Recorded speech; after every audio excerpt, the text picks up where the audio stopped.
नीलाचल निवासाय नित्याय परमात्मने बलभद्र सुभद्राभ्यां जगन्नाथाय ते नमः। जय जगन्नाथ। आजिर भागवत संध्या को आपण मानक स्वागत। आसंतु श्रवण करिबा अति बड़ी जगन्नाथ दासकृत श्रीमद् भागवतर सप्तदश अध्याय को। सुत उवाच एबे हो शुण मुनिजने हरिचरित शुद्ध्यमने से प्राची सरस्वती कूले प्रवेश चतुरंग बले से राज ऋषि परीक्षित तेजे की विराजे आदित्य तक्षणे सरस्वती कूले मिलिले गमिथुन मेले देखिले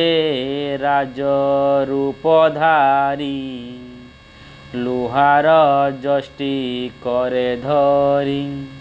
स्वभावे शूद्र तार देही नटर प्राय सज होई सर्पर प्राय घोर नादे दंड प्रहारे वृक्ष पादे स्वभावे एक चरण प्रहार करे पुणा पुण तार प्रहारे से विकल लोचनु बहे अश्रुजल कंपई महाभये देही मूत्रपुरीश उत्सगई तार प्रहारे धेनु कांदे स्थिर न रहे चारि पादे पादे प्रहारे धेनु पुण लुटई चतुर चरण बस्या विहीन कृश देही क्षुधार्थे भोजन इच्छई तार निकटे रथे थाई राजन अलंकृत देही बार आरोपी धनुर्गुणे गभीर कोमल वचने अनाई वृषभवदन पुछई प्रहार कारण से दुष्ट पुरुष को चाही राजन कहे रोष बही राजा उवाच कहे के बण कारण किंपाई करु प्रहारण काहू इलु तु पुरुष कहत हर नाम किस मोर शरण नरलोक एहाकु करु तु निरेख निर्बल प्राणी कितु बळे प्रहारु बळी आर छळे बेसे तु राज रूप बहु नटर प्राय दिज्य नोहु कहे के बण कारण देख म करे धनुर्बाण देख अर्जुन संगे करी निज भुवने गले हरि शेत स्वभावे अरखित प्राणी की किंपा करुहत प्राणी संघरु अवहेले कालत पुरीला निश्चले पुणी वृषभ मुख चाही संभ्रम चित्ते पचारई ତୁ ବୃଷ ମୃଣାଳ ଧବଳ ଏକଇ ପାଦେ ତୁମ୍ଭେ ଚଳ ତିନି ଚରଣ ତୋର ଥିଲା କହ କି ହେତୁ କେଣେ ଗଲା କେଉଁ ଦେବତା କହ ତୁହି ମାୟାରେ ବୃଷ ରୂପ ହୋଇ ଏକଥା ମତେ ବଡ଼ ଗରୁ ମୋହର ମନେ ଖେଦ କରୁ ଦେଖ କୌରବ ବଂଶ ଭୁଜେ ପ୍ରଜାର କ୍ଷିତ ମୋର ରାଜେ ପ୍ରାଣୀ ଲୋଚନୁ ଅଶ୍ରୁଜଳ ତବିନୁ ନ ପଡ଼ଇ ତଳ ପୁଣି ସୁରଭି ମୁଖ ଚାହିଁ ଆଶ୍ୱାସ ବାକ୍ୟେ ପଚାରଇ ତୁ ଧେନୁ କାନ୍ଦୁ କାହିଁ ପାଇଁ ବୃଷଭ ଭୟ ତୋର ନାହିଁ ଭୋମାତ ରୋଦନ କରୁ ମୁହିଁ ଖଳଙ୍କ ଦର୍ପହରୁ ମୁହିଁ ପାଳକ ଅଛି ଯହିଁ ମୋର ପ୍ରଜାଙ୍କୁ ଦୁଃଖ କାହିଁ ଯାହାର ରାଜେ ପ୍ରଜା କୂଳେ ହିଂସା କରନ୍ତି ଦୁଷ୍ଟ ଖଳେ ତା ଯେବେ ରାଜା ନ ଶୁଣଇ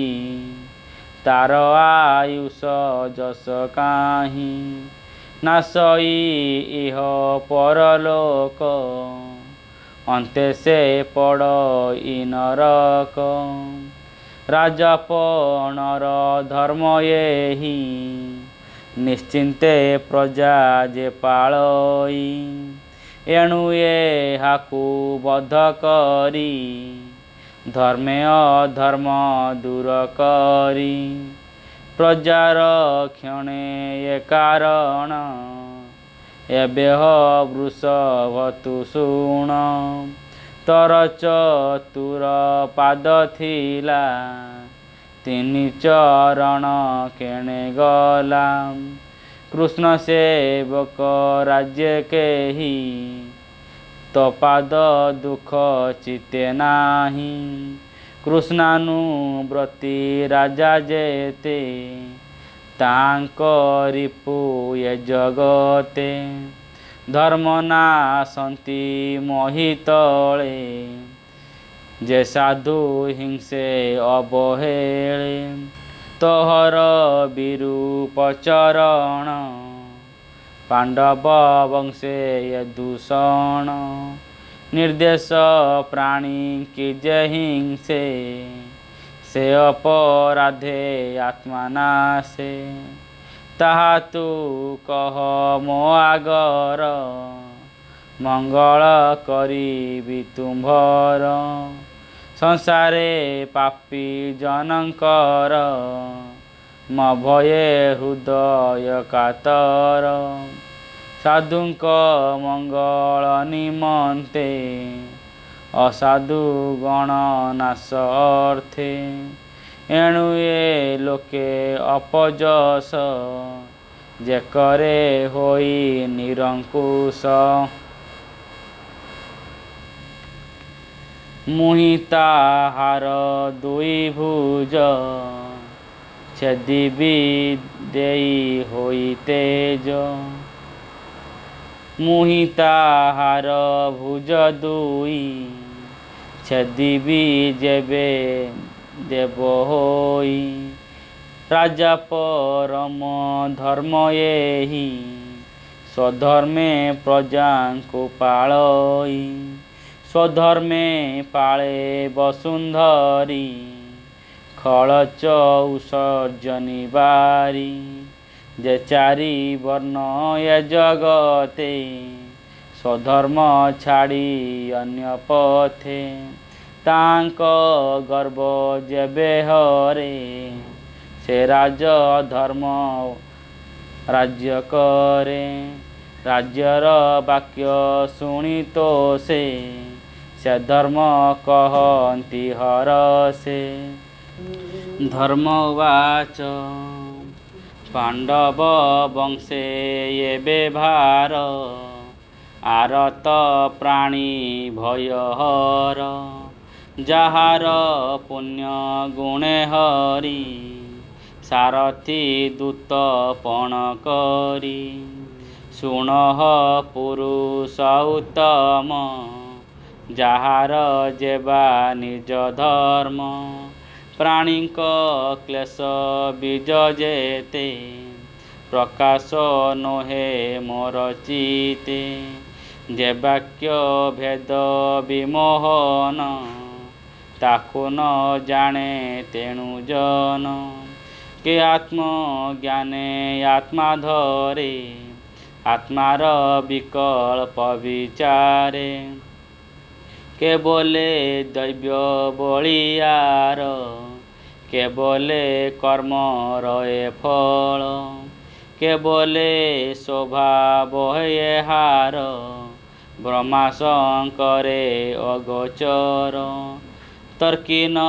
पारी जाहा मने के ताहा कहिब वचने ए आदि जे विधि वृत्तांत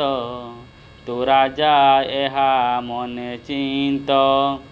सुतवाच हेमंते धर्म मुखुसबाणी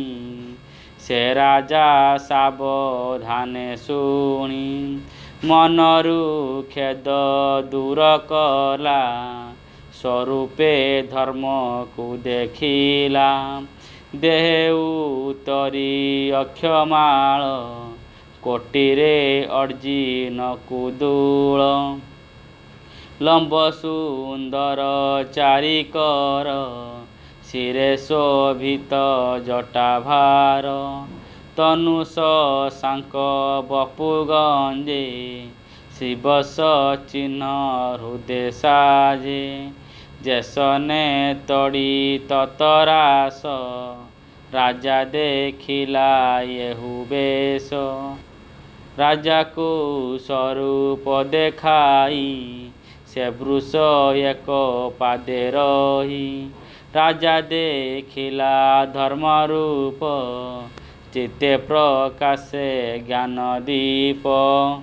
कपाले देई बेनिकर धर्म को बोले नृपवर कपाले देई बेनिकर